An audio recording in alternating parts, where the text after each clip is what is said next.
DOJ Secretary Aguirre, happy 70th birthday po.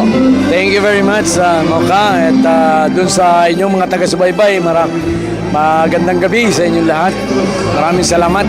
Secretary Aguirre, nagpa-survey ako sa Facebook at meron silang isang katanungan na gustong ipaabot sa inyo eh. Ito yung tanong, sir. Kailan daw po ba makukulong si De Lima?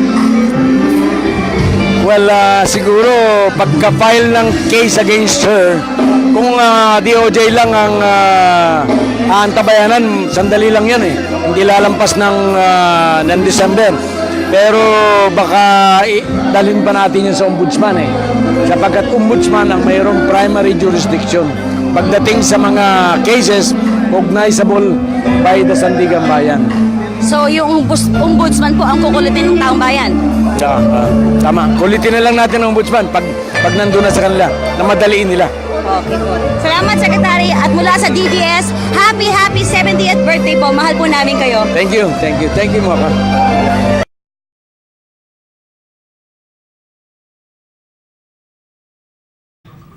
Anyway, for the benefit of the media, no, para lang malinaw, yung hearing namin ngayon is to discuss and hopefully get the approval of yung committee report on this congressional inquiry, and we will conduct this in executive session. So members only itong aming hearing kasi the whole idea is to share this with all of the members. This is in draft. And for first draft ito of the committee report, and only for discussion purposes. Kanya we are not yet ready to share this with the public, to the public. So ngayon lang siguro we will just open.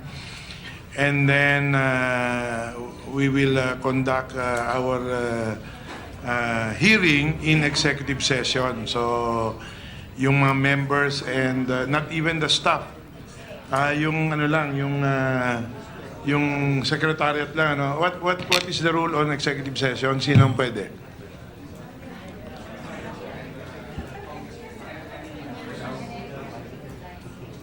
Ganun. So yun lang po tayo.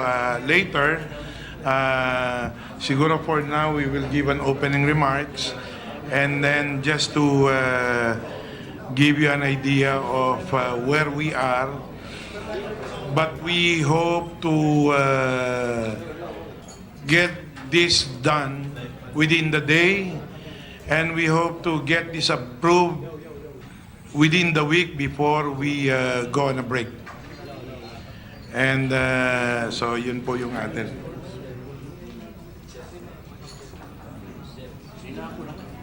Pag-line kaya natin, meron kaya. Okay. Pag-line kaya meron. So, as we speak, meron pa pong ginagawa dun sa, hindi pa po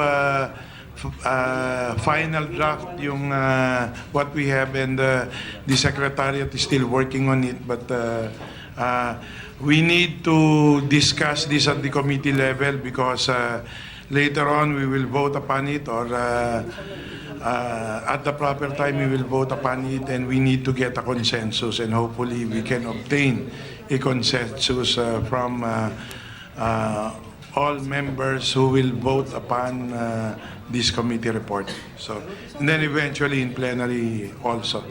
So, yun po yung preliminary announcement for the media.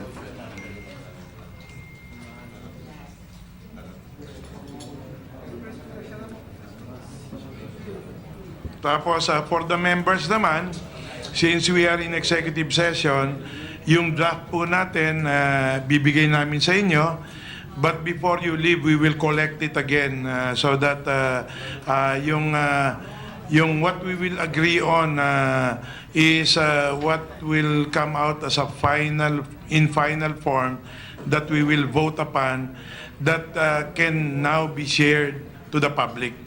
But for the meanwhile, yung very rough draft, we will keep it to the committee and to the within the secretariat. So ganun po magiging what you can expect from the committee today. Later on, I think merong press con ang Office of the Speaker, and we will all be there together, I guess, with the Speaker. Wala ba? Sabi niya 11:30. I got a text eh. Ewan ko kung kasama siya, but ano ba yan?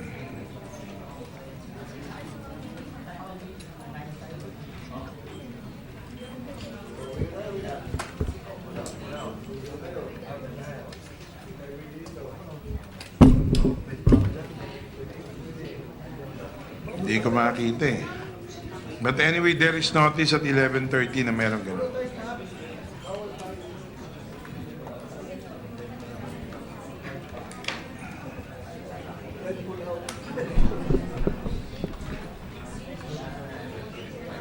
Ito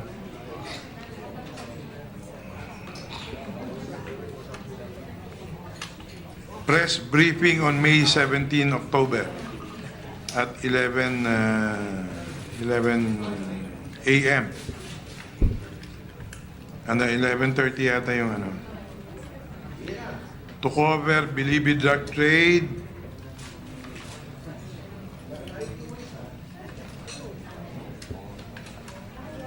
confirmation of 4 cabinet officials,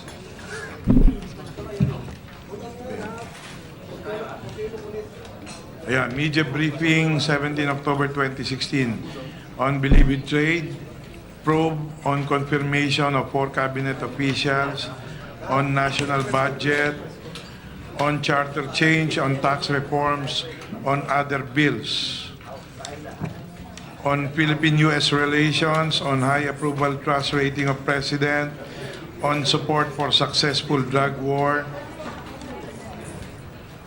on peace talks with rebel groups, on contractualization of OFWs, on DOTC steps to address traffic congestion in Metro Manila,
sa ano na to? Ito po, just for the information of everyone, House rules will not allow us, and if I may just quote, no committee report, an excerpt or summary statement of the contents thereof, or any publication related thereto shall be released by any member of the committee and its secretariat staff prior to the inclusion of the report in the calendar of business. So that is to guide all the members of what we cannot do in this particular report that will be outputted by the Committee on Justice in relation to this legislative inquiry. So please be guided accordingly. Okay na?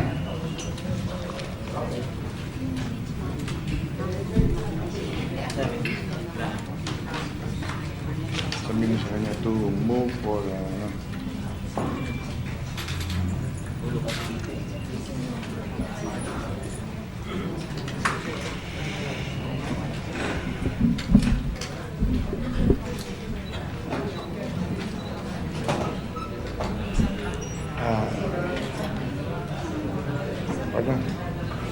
move to dispense with the roll call.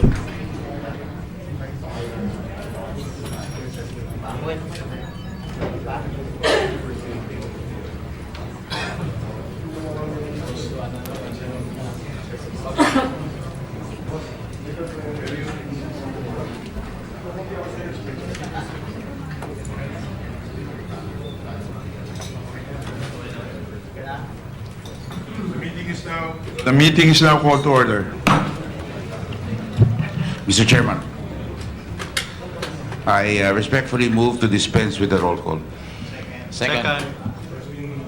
It has been moved and seconded. The calling of the roll is hereby dispensed with. We now go to second agenda, approval of the minutes of previous meeting. Mr. Chair, I move for the approval of the minutes of the meetings on September 7, 20, and 21. But may I request that we defer the approval of the minutes of our meetings October 6 and 10 because we have not received yet copies of this. Any second to the motion? Again, it has been moved and seconded. Minutes of the meetings dated September 7, 20, and 21 are approved, while we defer action on the minutes of October 6 and 10. Mr. Chairman, Please comment. I don't have a copy with me of the minutes of the September 20 and 21, Mr. Chairman, but earlier I was able to browse through the minutes and I have noticed certain important items that should have been included in the minutes but have been missed out, Mr. Chairman. For instance, in the case of the inconsistency of the testimonies of Ablen and Ragos in the September 20 hearing, Mr. Chairman, that has not been noted in the minutes. So may I request, Mr. Chairman, that that matter be included as it is very important, Mr. Chairman. Secretariat, will you please look into this?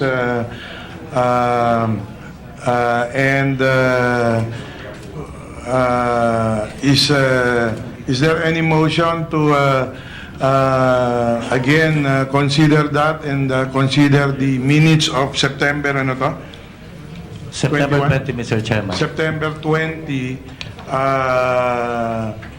approve in principle to include those corrections as you mentioned. Ano ba yun? Can you please clarify specifically?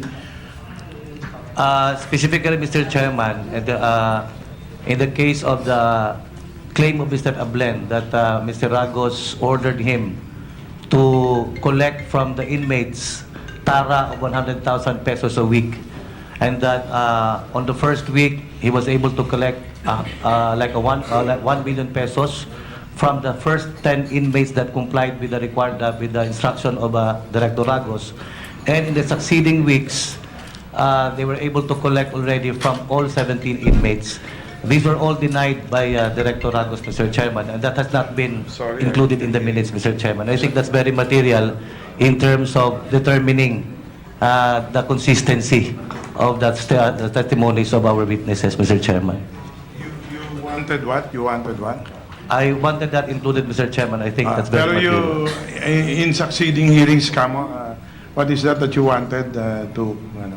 Well, I have yet to see the minutes for the October 6 and October 10 minutes, Mr. Chairman.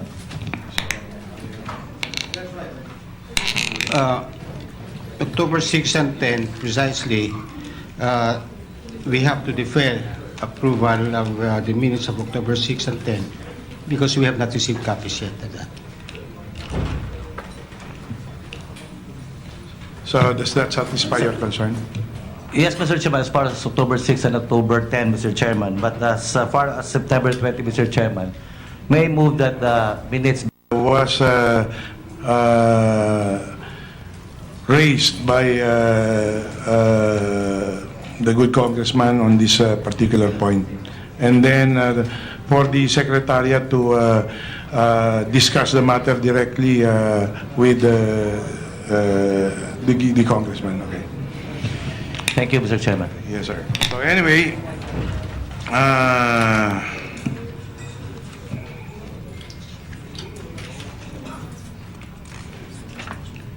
may I now request the COMSEC to please acknowledge the members present, including ex officio officers of the House of Representatives who are present in today's hearing.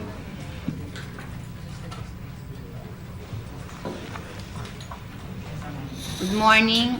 We would like to acknowledge the presence of the following House members of the committee: Honorable Reynaldo Umali, Honorable Rodolfo Parinas, Honorable Vicente Veloso,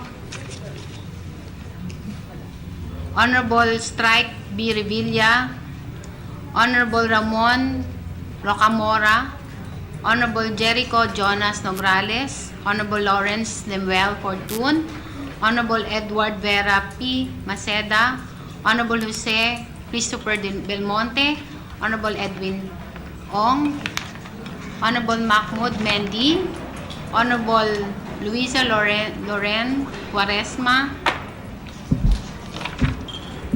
Honorable Gwendolyn Garcia, Honorable Vincent Crisologo, Honorable Danilo Suarez, Honorable Alfredo Garbin, Honorable Eugene Michael De Vera, Honorable Anthony M. Bravo, and also the presence of our author, Honorable Romeo Acop, and Honorable Honorable Romeo Acop, Yes, and other House members, Honorable Gus Tambunting and Honorable Horacio Swansing Jr. Thank you for that. So let me just welcome everyone to this committee hearing. This is not yet in executive session. Later on, we will conduct our hearing in executive session. But just for the benefit of especially the public, this legislative inquiry is a record of some sort. We started our hearings on September 20 and terminated the same after 4 hearings on different dates on October 10. This is less than a month, and actually we will now discuss today and hopefully approve a committee report that the committee had put together for discussion purposes, and to seek the consensus of this committee in approving the same so that we can present this in plenary within a month from the time we started, even if the rules allow us to complete our work in a period of 60 days. So we hope to seek plenary approval of our committee report. Hopefully we can agree on it today so that before we go on a break this week, we would have presented and get the nod of the House of Representatives of our output in this particular congressional inquiry. I would like to thank everyone, especially the members, because this is probably the most expeditious, swiftest, productive congressional inquiry ever. Completed in 4 hearings in 4 different days for a total of 47 hours, ranging from 10 to 14 hours per hearing. Comprehensively covering 22 witnesses and 10 resource persons and or agencies, including 2 non-government organizations, notably the Integrated Bar of the Philippines and even the VACC, or Volunteers Against Crime and Corruption. Both of these groups really participated, joined us in all of the hearings, and they submitted to the committee their inputs also on what legislative measures we can pursue as a result of this congressional inquiry. More importantly, 50, at least on the average, 50 interpellators, House members, took turns in interpellating witnesses and resource persons. And so I would like to thank all of you for bearing with us, even the people who saw us being transparent and conduct our proceedings in an orderly fashion. I would like to thank all of you, and we don't want to keep you waiting, and this is the reason why we would like the committee report to be tackled soonest. Unfortunately, did not also participate in our hearings. I do respect their opinions, but I wish they will find it in their hearts to see this congressional inquiry as, again, one shining moment of the House of Representatives. No? So, having said that, I would like to perhaps request members only to, are we using the same room?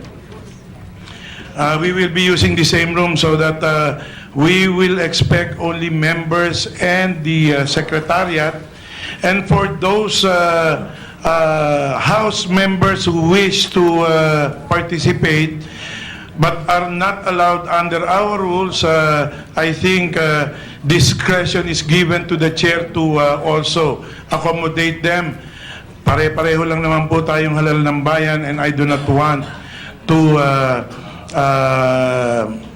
disallow you to participate because I know that if we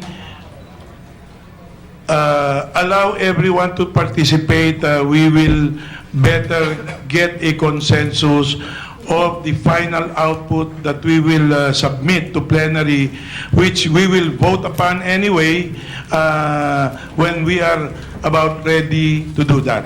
Meanwhile, after we have excused all those who cannot participate in this executive session, we will distribute copies of the first draft of the committee report for discussion purposes, and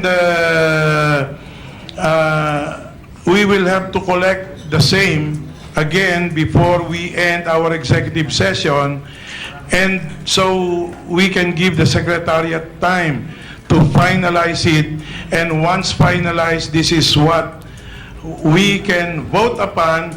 And after we have approved the same and get it calendared in plenary, then we will be free already and without obligation or constraint to share it with everyone. I guess that is again what the rules require of us members. So, Your Honors, please be guided accordingly.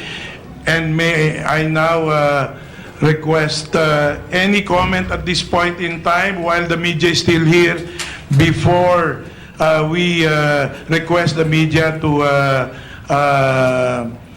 allow us our free time as a committee conducting this hearing in executive session. Any comments coming from any member? Minority Leader? Thank you, Mr. Chairman. I'm just somewhat... I read one of the broadsheet today, and I just would like to have a clarification from the chair on that statement that there was no evidence against De Lima. Is that the position of the chair? I don't know about whoever wrote that. Definitely it did not come from me. I did not utter those words. I did not give any statement to any media on that particular point. So probably that is a spin of some of the members of the media, and or probably that is their way of sowing intrigue on the House of Representatives, on this committee, and on this person as chair of the Committee on Justice. Well, that's comforting, Mr. Chairman. I'm just somewhat alarmed or bothered because we're about to come up with a committee report.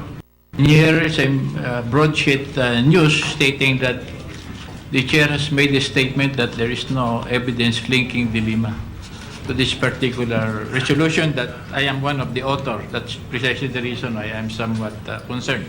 But nevertheless, coming from you that it is not true, then it's pretty comforting, and thank you very much for that reply. Thank you, Minority Leader. Again, the rules do not allow us to divulge whatever is contained in the report because this is a very rough draft of the report, and I cannot speak for the committee. I am only a chairman of this committee. I cannot speak for the committee.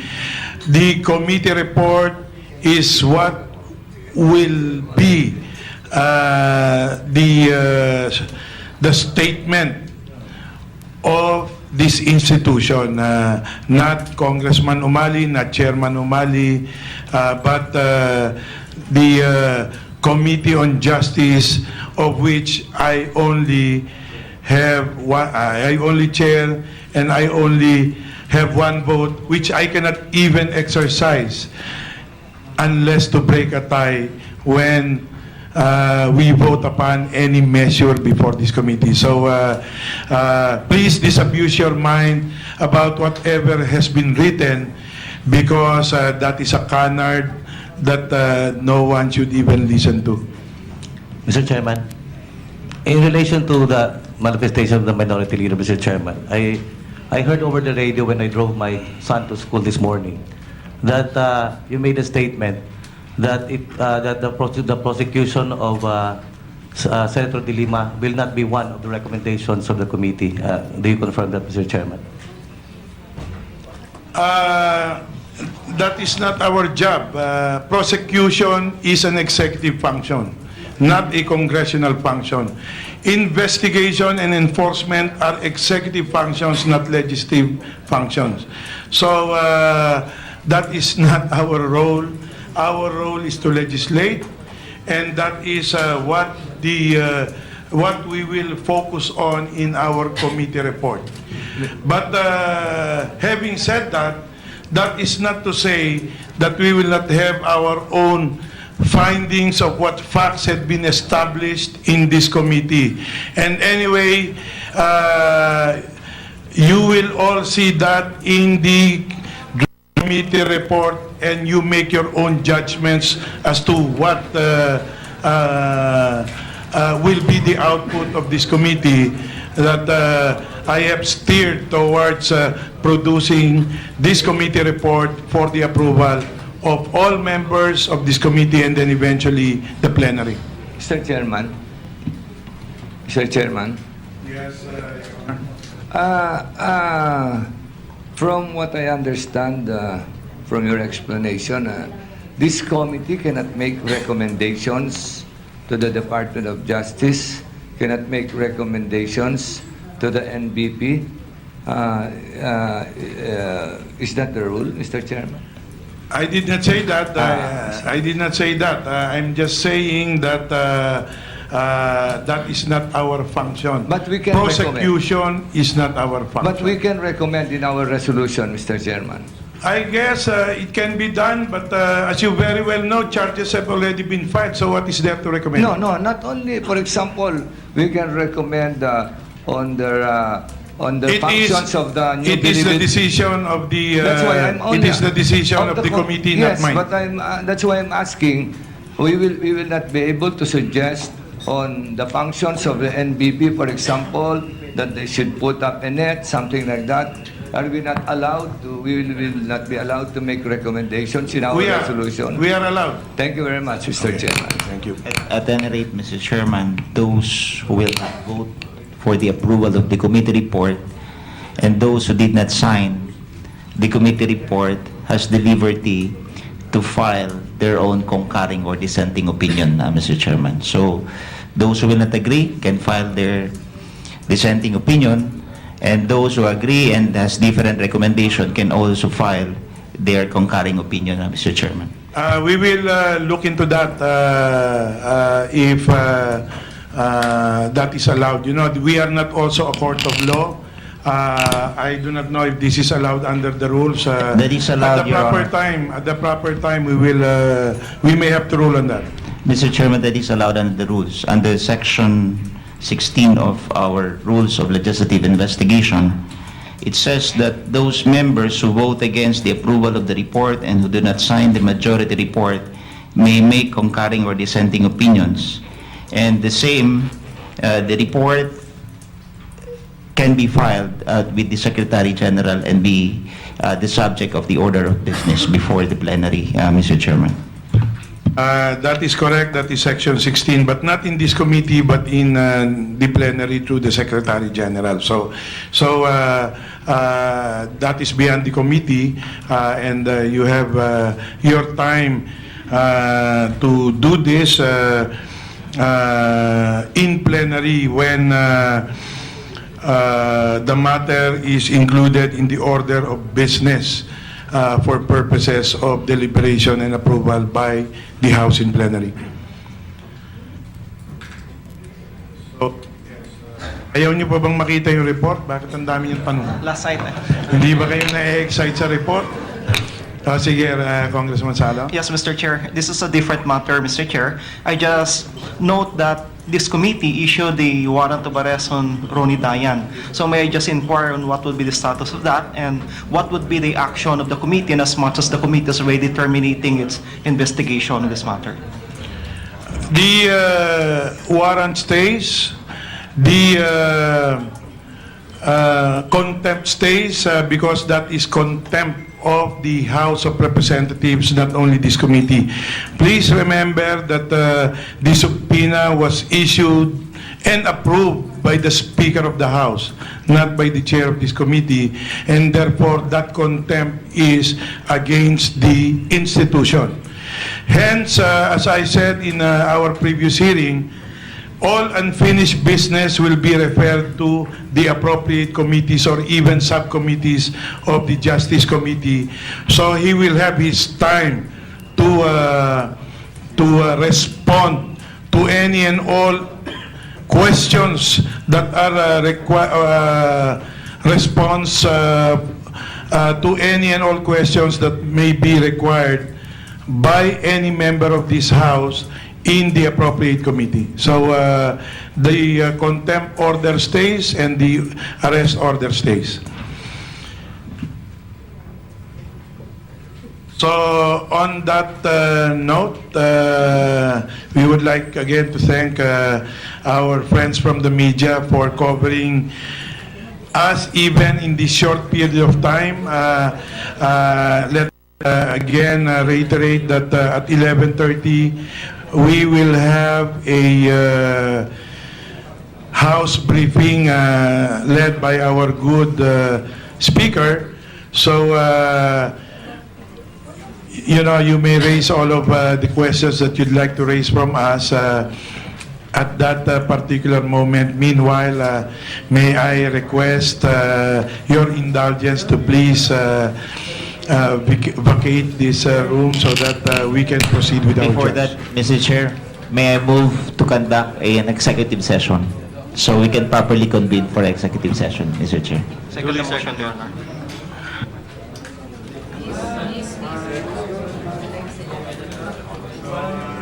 Been moved and seconded. The hearing of the Committee on Justice is now in executive session.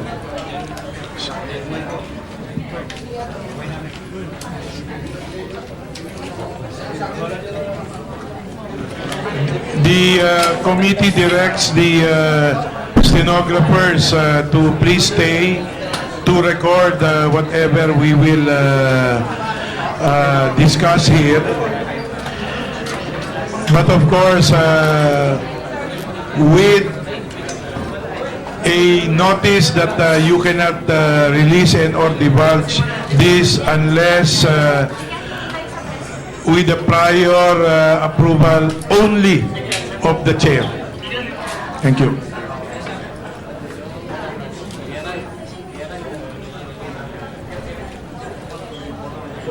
May we also acknowledge the presence of Congressman Tugna and Deputy Speaker Rani Abu.